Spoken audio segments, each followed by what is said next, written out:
प्राचीन वन विहार आश्रम की परिक्रमा आम भक्तों के लिए पुनः शुरू। टोपी कुंज की शाखा संतों की तपस्थली प्राचीन वन विहार आश्रम में बुधवार से पुनः वन विहार आश्रम की परिक्रमा का संचालन आम भक्तों के लिए फिर से शुरू कर दिया गया है, जिसे लेकर परिक्रमार्थियों में भारी उत्साह देखने को मिल रहा है।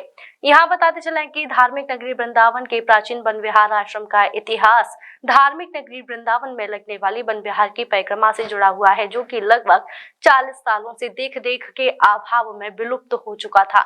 लेकिन एक बार फिर आश्रम से जुड़ी इस प्रथा को पुनः शुरू कर दिया गया है। आश्रम के वर्तमान पीठाधीश्वर ललिता शरण देवाचार्य महाराज का कहना है कि प्राचीन वन विहार आश्रम से ही वन विहार की परिक्रमा का शुभारंभ हुआ था। इसी आश्रम में नारद जी ने ठाकुर राधा मोहन सरकार के दर्शनों के साथ वन विहार की परिक्रमा की थी, तभी इस परिक्रमा को वन विहार की परिक्रमा के नाम से जाना जाता है। किसी कारणवश विगत 40 सालों से आम भक्तों के लिए आश्रम की परिक्रमा बंद कर दी गई थी। लंबे अरसे के बाद एक बार फिर विलुप्त हो चुकी इस प्रथा को आश्रम में विराजित ठाकुर राधा मोहन सरकार की कृपा से शुरू कर दिया गया है। आश्रम की व्यवस्थापिका स्वाति शुक्ला एडवोकेट ने बताया कि प्राचीन वन विहार आश्रम अनेकों संतों की तपस्थली रही है, जिसका पौराणिक ग्रंथों में आज भी उल्लेख किया जाता है। आज भी यहाँ की रज में भजनानंदी संतों की साधना की महक देखने को मिलती है, जो संत सेवा के रूप में आज भी अनवरत रूप से जारी है। उन्होंने बताया कि वन विहार आश्रम में विराजित ठाकुर राधा मोहन सरकार की परिक्रमा के बिना वन विहार की परिक्रमा अधूरी मानी जाती है, लेकिन इस बार ठाकुर जी की कृपा से वन विहार की परिक्रमा का संचालन आम श्रद्धालुओं के लिए कर दिया गया है। अब परिक्रमार्थी वन विहार की इस परिक्रमा को पूरी आस्था और श्रद्धा के साथ पूरा कर सकेंगे। प्रातःकाल आश्रम में विशेष आयोजन किए गए। जय गुरु जी, जय श्री राधे राधे। ये प्राचीन वन विहार है, टोपी कुंज की जो की शाखा है। इस प्राचीन वन विहार की जो परिक्रमा आज के दिन की जाती है, भाई दूज की शुक्ल पक्ष की द्वितीया को, और इसकी परिक्रमा श्री नारद जी महाराज जी ने की थी। इस वन विहार की जो परिक्रमा की शुरुआत है नारद जी के चरण कमलों द्वारा शुरुआत की गई थी और ये अनवरत चलती आ रही थी। यदि कुछ कारणोंवश ये परिक्रमा कुछ दिनों तक स्थगित कर दी गई थी और ठाकुर जी श्री जी के आशीर्वाद से यह पुनः प्रारंभ कर दी गई है। सभी भक्तों के लिए, ब्रजवासियों के लिए और सभी संत समाज के लिए, सभी भक्तों के लिए इस परिक्रमा का इतना महत्व है कि जैसे कि आप साल भर कोई भी परिक्रमा करो, इसकी एक परिक्रमा का इतना महत्व है जो कि शास्त्र में, वेद पुराण में भी उल्लेखित है। इस प्राचीन वन विहार की स्पेसिफिक परिक्रमा, यद्यपि आप जानते रहोगे तो वृंदावन में पूरे 12 वन हैं। 12 वन में एक प्राचीन वन विहार का भी नाम आता है। साक्षात माँ वैष्णो जी देवी इस पीठ से दीक्षित है।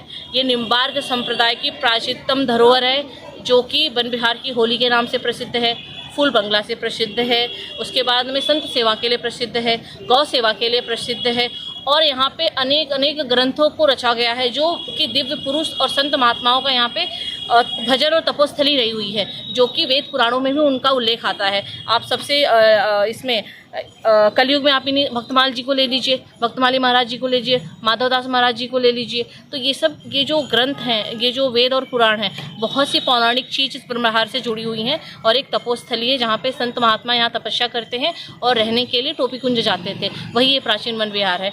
दीदी, ये जो श्रद्धालु जो परिक्रमा लगाते हैं वो वन विहार की परिक्रमा पहले भी लगाते थे, लेकिन जो 40 सालों से प्रथा चली रही थी उनको नहीं मालूम थी। अब उन श्रद्धालुओं के लिए क्या संदेश है? मेरा आप सभी ब्रजवासियों से यही संदेश है और संत महात्माओं से यही निवेदन है कि इस प्राचीनतम स्थान को पुनः, इस प्रथा को और इस परिक्रमा को पुनः गुरु जी के संरक्षण में शुरू की गई है। महंत श्री ललिता शरण जी महाराज देवाचार्य जी टोपी वाली कुंज, उन्हीं के सानिध्य में सारी व्यवस्थाएं और सारी जो सुविधाएं हैं गुरु भगवान के श्री चरण कमलों से पुनः इसको जीवित की गई है। आप सभी से निवेदन है कि ये परिक्रमा जो बंद हुई थी अब ये फिर से शुरू हो गई है, और आप सभी से निवेदन है कि प्रतिवर्ष जैसे प्रीवियस हो रहा था, अब प्रेजेंट में भी ये परिक्रमा का आरंभ कर दिया गया है, जो कि युगों युगांतर तक ये परिक्रमा चलती रहेगी गुरु जी के सानिध्य में, गुरु जी के आशीर्वाद से। जय गुरु जी, जय श्री राधे राधे। मैं वन विहार का पुजारी हूँ। संजीव जी, ये जो परिक्रमा वन विहार की परिक्रमा लगती है, बताया जाता है कि इस आश्रम से ही इस परिक्रमा का शुभारंभ हुआ था। लगभग 42 सालों तक ये आश्रम आम श्रद्धालुओं के लिए बंद रहा, लेकिन अब ये खोल दिया गया है। तो जो परिक्रमार्थी परिक्रमा करते हैं उनके लिए क्या संदेश है? जो परिक्रमार्थी जो परिक्रमा लगाते हैं उनके लिए ये ही संदेश है कि उनको जैसे न्यूज़ के माध्यम से जिनको भी जैसे भी जो खबर मिल रही है वो अब आए परिक्रमा लगाएं, और परिक्रमा लगाने के बाद में जो भी परिक्रमा 42 साल से जो नहीं लगा पाए हैं कुछ असमंजस के कारण, तो वो भी आकर के परिक्रमा लगाए तो उनको पूर्ण फल मिलेगा। यह वन विहार की परिक्रमा है, क्योंकि यह सबसे पहले नारद जी ने परिक्रमा को प्रारंभ किया था ठाकुर जी के सामने। Ranked among top 15 universities and endowed with the state-of-art infrastructure, Sanskriti focuses on innovation, research, skill and holistic development of students. No wonder Sanskriti has 91% placement record. Sanskriti University for excellence in life.